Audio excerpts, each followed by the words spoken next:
driver কি public কোরআনের কসম কেটে বলে আমি হয়তো উমরা ওয়াজ করছি না না আপনার পাশার কেউ না তো এত ওই আমি শুধু ভয় পেয়েছি আমার ওয়াইফটা 6 মাসে প্রেগন্যান্ট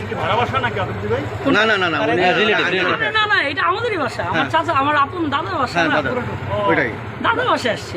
কবর জিয়ারত করতে হ্যাঁ হ্যাঁ ঠিক আছে যে আব্বা এই অবস্থা যে কবর জিয়ারত করি না ওইটা আমরা সবই জানি আমি কেমন ছিল এটা এটা তো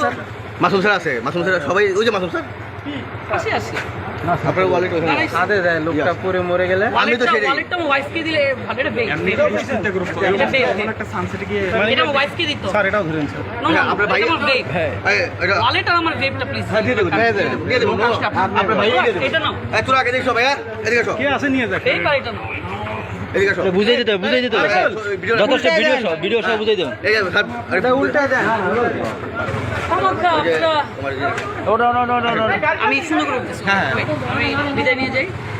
না ও স্যারের জাগান গাই জাগান একটু হ্যারে ধরে আপনি তো বুঝেন এগুলো আমি জীবিত যাচ্ছি না আমরা ফিরে যাচ্ছি জীবিত বলেন আমরা কি একজন সাথে যেতে পারি না একটু সাথে একজন প্লিজ না অন্য গাড়ি ওখানে কি আছে একজন আছে আর ভাইয়ের নামটা একটু কাইন্ডলি যদি বলতেন এ আগে ওই পাশে একজন ভাইয়ের নামটা একটু যদি কাইন্ডলি বলতেন ভাই আমার কথা একটু কাইন্ডলি আমাকে বলতে এই মামুন স্যার ঢুকো দেখি আপনারা পরে ফোন দিব আমি আপনারা যদি আমাদের সাথে নিয়ে আমি অফিসের সামনে যাই আমি চলে যাব প্লিজ এটা আমার